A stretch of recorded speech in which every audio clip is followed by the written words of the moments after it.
আজকে এঁচোড়ে একটা দারুণ সুস্বাদু রেসিপি শেয়ার করছি। এঁচোড় দিয়ে ডাল বানাচ্ছি।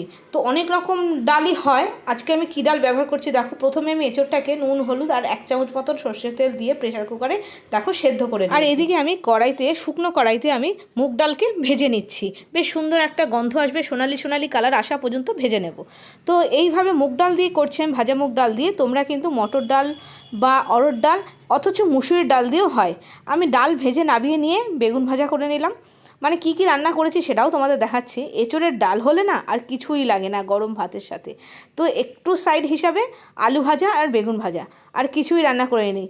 এঁচোড়ের ডালটা একেবারে বিয়েবাড়ির মতন হয়েছিল, খেতে দারুণ লেগেছিল সবার। তো যাই হোক, আলু ভাজা আর বেগুন ভাজাটা হয়ে গেল। আর এদিকে আমি প্রেশার কুকারে ডালটাকে সেদ্ধ করে নিয়েছি। দেখো কত সুন্দর ডালটা ফাটা ফাটা সেদ্ধ হয়েছে। আর ঠিক থিকনেসটা এরকম বানাবে, বেশি পাতলাও না বেশি ঘনও না। এইবার দেখো আমি আলু ভাজাটা নামিয়ে নিয়ে কড়াইতে দিয়ে দেবো এই গোটা জিরে, শুকনো লঙ্কা আর একটু দারচিনি, ওই তেলের মধ্যেই। বেশ সুন্দর একটা ফোড়নের গন্ধ আসছে, তখন দিয়ে দিয়েছি আমি টমেটো আর আদা বাটা। টমেটো আর আদা বাটাটা দিয়ে দিয়েছি, দিয়ে একটু নাড়াচাড়া করে এর মধ্যে কিছু মশলাও দিয়ে দেবো একবারে।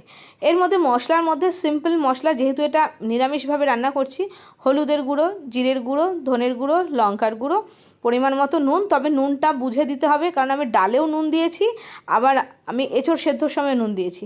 তো সেই জন্য আমি এখন মশলা কষানোর সময় নুন দিইনি, লাস্টে আমি একবার টেস্ট করে দেখে নেব, নুন লাগলে তখন দেব। বেশ মশলাগুলো দিয়ে একটু কষিয়ে নিয়ে সেদ্ধ করা এঁচোড়টা দিয়ে দিলাম। ব্যাস এঁচোড়টাকে এবার একটু সময় নিয়ে ভালো করে কষিয়ে নিতে হবে। গ্যাসটাকে আমি মিডিয়ামে রেখেছিলাম। এঁচোড়টাকে বেশ সুন্দর করে কষিয়ে নিচ্ছি। সব থেকে ইজি প্রসেসে কিন্তু তোমাদের সাথে আজকে শেয়ার করলাম, তাড়াতাড়ি হয়ে যায় এইভাবে এঁচোড়টাকে সেদ্ধ করে নিলে। তো দেখো বেশ এঁচোড়টাকে কষিয়ে নিয়েছি যখন, তারপরে ভালোভাবে রান্না হয়ে গেছে, সাইড থেকে তেল ছাড়ছে, তখন ডালটা দিয়ে দিলাম। ডালটা দিয়ে এবার 2টো কাঁচা লঙ্কা দিয়ে দিলাম, দিয়ে একটু এবার ফুটিয়ে নিলেই কিন্তু আমার এঁচোড়ের ডাল একেবারে রেডি। বেশ নাবানোর আগে দিয়ে দিতে হবে একটু ঘি, একটু গরম মশলা। গরম মশলাটা না দিলেও হবে, কারণ আমি দারচিনি ফোড়ন দিয়েছি। আমি কিন্তু এর মধ্যে কোনো মিষ্টি ব্যবহার করিনি। আমার এঁচোড়ের ডাল কিন্তু একেবারে রেডি হয়ে গেছে। এটা গরম গরম ভাতের সাথে যা লাগে না, মানে কি বলবো তোমাকে, মানে দারুণ হয়েছিল এঁচোড়ের ডালটা। তো দেখো সুন্দরভাবে তৈরি হয়ে গেছে গরম গরম এঁচোড়ের ডাল। আমি কিন্তু রান্নাটার মধ্যে মিষ্টি দিইনি, তোমরা ইচ্ছে হলে মিষ্টি দিতে পারো।